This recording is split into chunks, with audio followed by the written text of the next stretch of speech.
I'm Sarah Burke, and this is episode 100 of the Women in Media podcast. Holy shit. I saw a podcaster celebrating 1 million downloads yesterday, and I thought to myself, that's awesome, dude. But I'm even more proud of this 100 number because that was my commitment to you to put out content on a bi-weekly schedule. I took a couple breaks here and there. Mental breakdowns, summer, But doing anything that's not just day-to-day habits, 100 times, that's a huge commitment. So I am proud that we're here. I'm proud of all the conversations that I've hosted on this podcast. Thank you to all my incredible guests. And we will revisit, some of the great things that have come up on this podcast. I asked for you to send in voice notes, messages, or questions about any of the episodes in the catalog. So we'll get to some of that in a few minutes here. But I did want to start with this reflection because I'm hosting a workshop tomorrow, funny enough, that begins with a conversation about what is your podcast purpose? What is your intention? What is your message? Why does it matter? Who is it for? And why should they care? And I didn't ask myself those things when I started this podcast. I really didn't have any idea what I was doing. I'm happy the way that, things have played out. But at the time, professionally, I was just going through some shit. And back in March 2021, selfishly, I launched this podcast, I can say with confidence, for a little media therapy.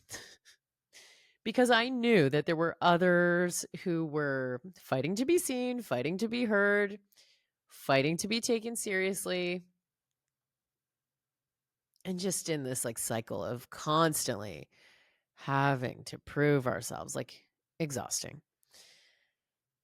And then this idea sort of came up about celebrating our accomplishments and how we've been maybe conditioned to celebrate quietly so that we don't make anyone else feel uncomfortable, especially not your boss.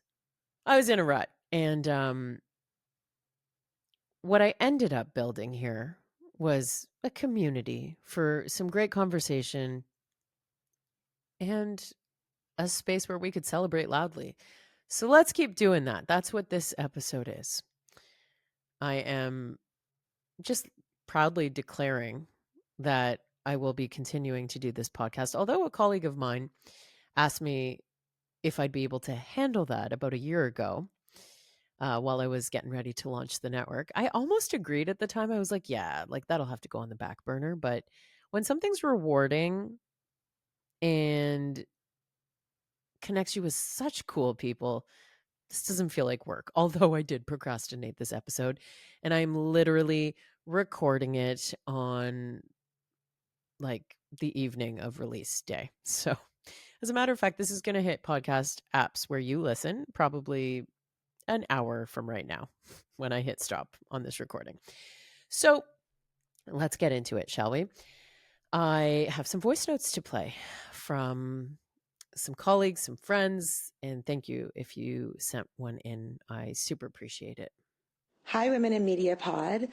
Big congratulations on your 100th episode, especially Sarah, for you and all of the tremendously hard work you've done to create a platform that really gives women's voices a chance to be heard. So congratulations to you and the Women in Media podcast. My question is kind of about the guests that you've had. I'm curious to know, there's been so many amazing voices and so much advice and takeaways. What's the one piece that stands out to you the most?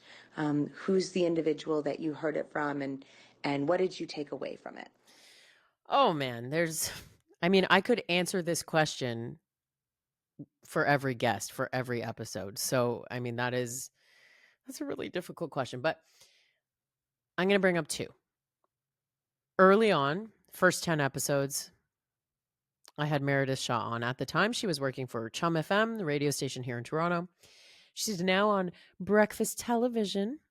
Congrats. That was a big move. So happy for you.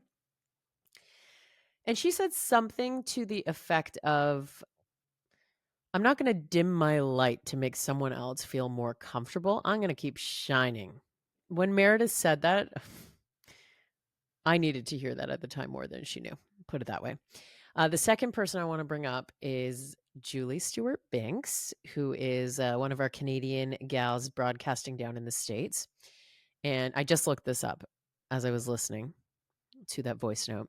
I called her episode, which was back in May, Look Up, Not Across, because that was one of the final things. I remember we were ready to hang up. Like we were kind of done the episode. And she said, Could I just say one more thing? And I was like, Yeah, like go for it.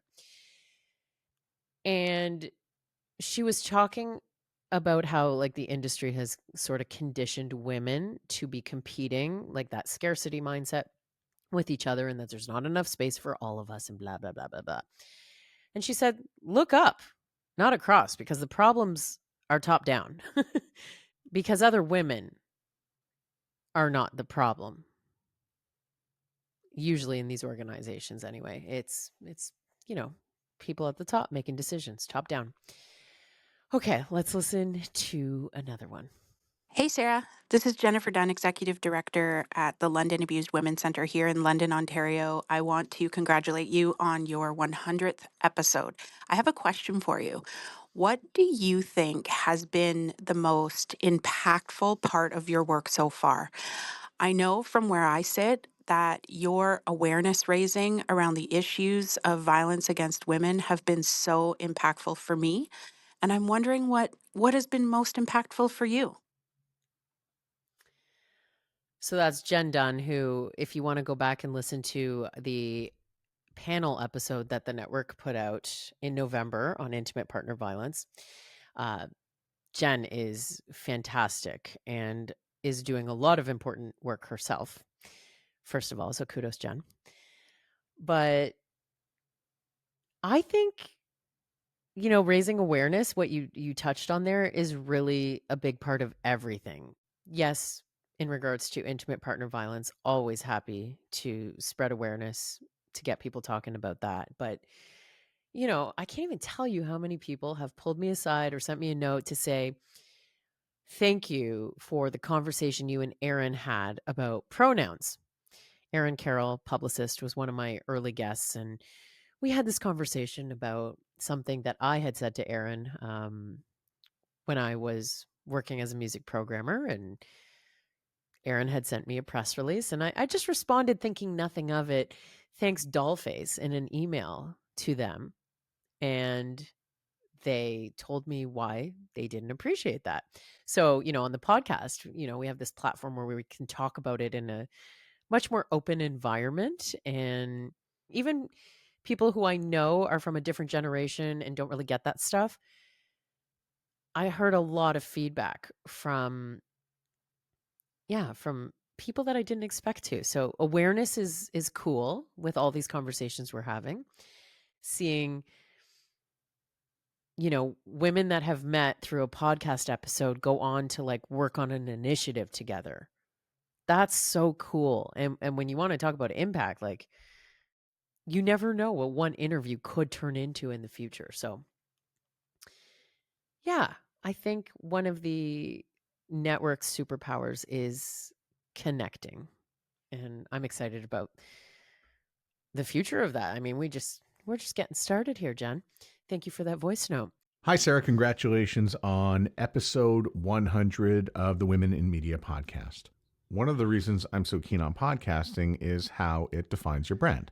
With that said, after 100 episodes, how would you say that podcasting has shaped your brand? I'm laughing so hard because when you say like send me a voice note, you're picturing to hear someone talking into their computer or their phone, and then enter Matt Kundle of Sound Off Media with his like perfect pristine microphone.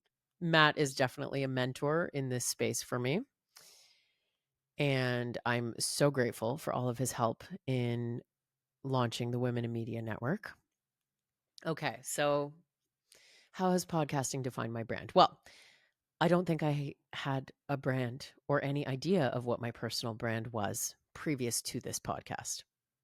When you are sticking your name on something that you created, that is very different than hosting something for an organization, right?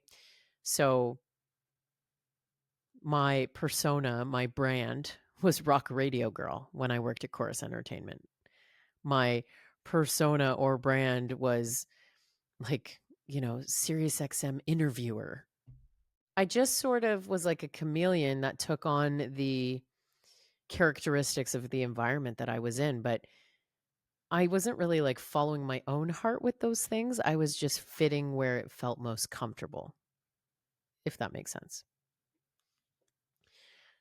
So yeah, when you're going to slap your name on something that you're doing yourself, you're kind of looking in the mirror and asking yourself again, going back to podcast purpose and intention, what am I doing here? And why does it matter? And although I wasn't very intentional about it, as I previously admitted, this has become something much bigger than I set out for it to be with the network, and dedicating time and space for women's voices to be influential and at the forefront. I mean, that's the brand now. Thank you for asking, Matt. Hi, Sarah. It's your old friend, Megan Hamilton, host of the Embracing Enchantment podcast on your Women in Media Network. And first of all, congratulations on 100 episodes. That is amazing, and we would expect nothing less from you. My question for you is, what are you the most proud of? Here's to 100 more episodes, and congratulations on all of the things that you are doing. Whew. What am I most proud of? There are so many things to be proud of. I'm proud of there being 100 episodes, but I am the most proud that I created my dream job. At the end of my Sirius XM chapter, and I've talked about this on this podcast before, I wanted to quit for a really long time. But there's that mindset where you're like, will I make enough money? Can I do this myself? Blah, blah, blah, blah, blah. That inner voice just kind of takes over. I am so happy that I took that leap of faith and recognized that I had to create what I was doing myself. And it's amazing to be working with so many cool women, Megan included. Again, she's the host of the Embracing Enchantment podcast. At the time, quitting my big girl job was the scariest thing that I could have done. And I am most proud that I took the chance on myself, to summarize that in a more succinct way. Hey, Sarah. Just curious if you think that being independent now, you have the opportunity to support creators in a more meaningful way than you did, say, when you were in the environment of a more corporate system. I wonder which corporate system you might be referring to. This is definitely one of my former colleagues. Yeah, the independent scene is really cool because when you have an idea that you want to proceed with, you make the decision. You decide the speed at which you move. And sometimes great decisions are taking a risk. And I mean, I understand calculated risk, especially now as a business owner, but I mean, all of these big media companies, there's so much red tape because there's so much that can go wrong. And in the Women in Media Network, all of the creators own their content. Whereas with those big media companies, it's pretty clear who the decisions benefit. I just love like the freedom to do whatever. I mentioned that intimate partner violence panel. When there's something that needs more attention, okay, how are we getting more eyes and ears on this? Cool. Who wants to collaborate? Not to knock anyone who is still working for a big media company. Hey, there's lots of great success stories from those companies too. I am obsessed with the freedom. Sarah Burke, you've turned conversations into a movement, stories into impact, and a podcast into a platform. Burkinator, Women in Media is obviously more than a show, it's a legacy. Congratulations on 100 episodes, and here is to many, many more. And being that this is your 100th episode, how about we do a little reverse interview? Oh, God. You've spent 100 episodes asking incredible questions, so now it's your turn. What's one question you wish someone would ask you about your journey in media? With so much of my career being public facing, I think it'd be cool to talk about some of the most rewarding moments behind the scenes that happen quietly when no one is watching and there's no audience. And a few of those moments over the last year specifically include helping women find their voices. There is nothing better than watching someone move through that imposter syndrome and come out with something great on the other side. So that's all I'll say on that front. Okay, I think I have a few more here. Hey, Sarah and the Women in Media Network.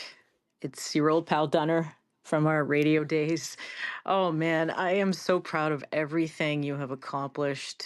I mean, I always knew you would do great things and make amazing choices. And I knew you would be successful at this when you started this Women in Media podcast network. It's grown and it continues to grow. And you've been able to connect a lot of different women in a lot of different spaces, which I think is really cool. I mean, as for my favorite episode, my partner was on one of them, so I would say that one. But they're all amazing. Congratulations on 100 episodes. I'm proud of you, and I'll continue to be proud of you. Dunner saw me at the very beginning of my career just floundering to figure it out. I upped the board for Dunner back in London, Ontario at FM 96. She had me prepared and on my toes at all times.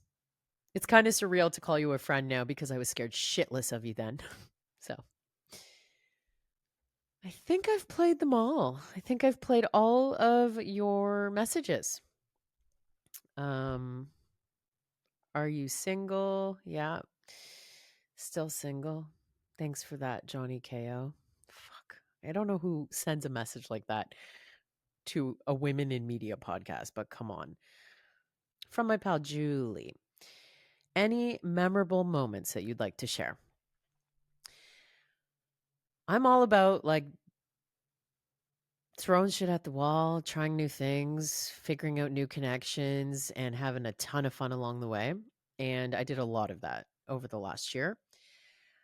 I mean, doing a live tape of my podcast at the Knicks Queen Street West headquarters, being invited by one of my favorite artists to host a panel discussion about women in music. Frank Turner, you're the best.